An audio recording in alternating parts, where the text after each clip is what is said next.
Society సొమ్ము చేతిలో ఉంది. మంచి పేరున్న హీరో సినిమాలు విడుదలకు సిద్ధంగా ఉన్నాయి.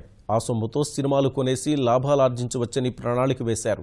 దీనికి అధికారులు సహకరించారు. నిబంధనలు అడ్డుకాలేదు. అనుకున్నట్టే సినిమాలు కొన్నారు, విడుదల చేశారు. అక్కడే కథ అడ్డం తిరిగింది. పెట్టిన పెట్టుబడి తిరిగి రాలేదు. అంతే, వారి బొమ్మ తిరిగి మైండ్ బ్లాంక్ అయింది. ప్రకాశం జిల్లాలో కోఆపరేటివ్ మార్కెటింగ్ సొసైటీలో ఆర్థిక లావాదేవీలు ఇష్టారాజ్యంగా మారాయి. రైతులకు రుణాలిచ్చి వారిని ఆదుకోని వ్యవసాయ రంగాన్ని అభివృద్ధి చేసే నిమిత్తం ఏర్పాటు చేసిన సంఘంలో వ్యక్తిగత ప్రయోజనాలకే పెద్దపీట వేస్తున్నారు.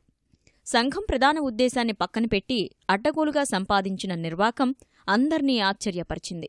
అన్నదాతలను ఆర్థికంగా ఆదుకునేందుకు అందరి సమ్మతితో జరగాల్సిన లావాదేవీలు కొందరు చేతుల్లోకి వెళ్లాయి. సొసైటీకి చెందిన 52 లక్షలతో పాలక మండలి 2 సినిమా హక్కులు కొనుగోలు చేసింది. తమిళంలో నిర్మితమైన చిత్ర హక్కులతో పాటు తెలుగులో 2 అగ్రహీరోలు చేసిన సినిమా హక్కులు కొనుగోలు చేశారు. లాభాల మాటెలా ఉన్నా కేవలం 22 లక్షలే తిరిగి చేతికొచ్చాయి. ఈ విషయం ఆడిటింగ్లో తేలింది. ఈ విషయాన్ని వారు గోప్యంగా ఉంచారు. ఈ విషయం చివరకు ఉన్నతాధికారులకు చేరడంతో వారు ఆగ్రహించి 7 ఉద్యోగులను తప్పించారు. ఏదైనా కొత్త వ్యాపారం ప్రారంభించేటప్పుడు తప్పనిసరిగా ఈ రిజిస్ట్రార్ గారి యొక్క అనుమతి తీసుకొని ఉండాలి. కానీ అనుమతి తీసుకోకుండా ఈ వ్యాపారం చేసి ఉన్నారు. ఈ చేసిన దాంట్లో 54 లక్షల వరకు వ్యాపారం చేస్తే 22 లక్షలు మాత్రమే తిరిగి వచ్చింది. మిగిలిన అమౌంట్ కూడా వాళ్ళ నుంచి తిరిగి రావాల్సి ఉందని చెప్పి ఏ క్లాస్ డిఫెక్ట్ రాసి ఉన్నారు. ఏ క్లాస్ డిఫెక్ట్ పైన తదుపరి అధికారులు చర్యలు తీసుకొని సంఘం నుంచి రాబట్టడానికి చర్యలు చేపట్టాలి. ఈ సంఘం నుంచి రాబట్టడానికి చర్యలు చేపట్టడంలో కొంత నిర్లక్ష్యం కానీ లేకుంటే కొంత జాప్యం జరిగినందువల్ల ఈ జాప్యం వల్ల ఈరోజు ఒక్కసారిగా ఉద్యోగులపైన వేటు వేయడం అనేది కరెక్ట్ కాదు. బాధ్యులైన వారు ఎవరు? సంఘం వారు. వ్యాపారం చేసింది ఎవరు? నిబంధనలకు విరుద్ధంగా సంఘం వారు. ఈ విషయాన్ని ఆడిటర్ ఆల్రెడీ దృష్టికి తీసుకొచ్చాడు.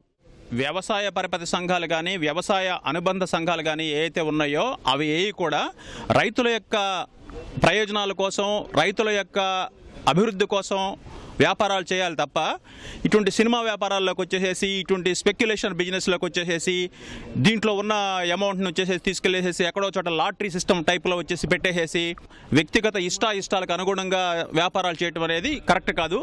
దీనివల్ల ఈ రోజు వచ్చేసేసి సహకార శాఖ ఉద్యోగులు సస్పెన్షన్ వేటుకి గురయ్యారు. 7 వచ్చేసేసి వీళ్ళ యొక్క బాధ వర్ణాతీతము.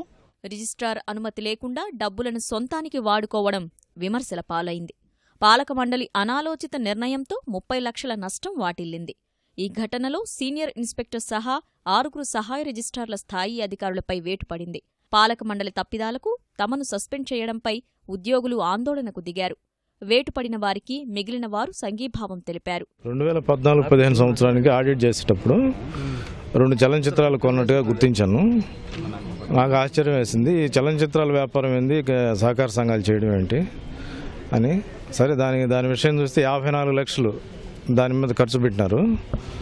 ఖర్చు పెట్టి ఆ సంవత్సరం 22,25,000 రూపాయలు రిటర్న్ కూడా వచ్చింది ఒక సినిమా తాలూకు. అది రిపోర్ట్లో చూపెట్టాం. కొత్త వ్యాపారం చేసేటప్పుడు ముందస్తుగా రిజిస్టర్ అనుమతి తీసుకోవాలని మాత్రం ఉంది.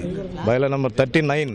ట్రాన్సాక్షన్ నేను అలౌ చేయలే. అసలు వాళ్ళ దగ్గర నుంచి వసూలు కావాల్సిన నిధుల కింద అమౌంట్ కింద పెట్టుండా. ఆడిట్ చేసిన వారికి ముందస్తు తాకీదులు ఇవ్వకుండా, వివరణ తీసుకోకుండా చర్యలు తీసుకోవడం అన్యాయమని నిరసన చేపట్టారు.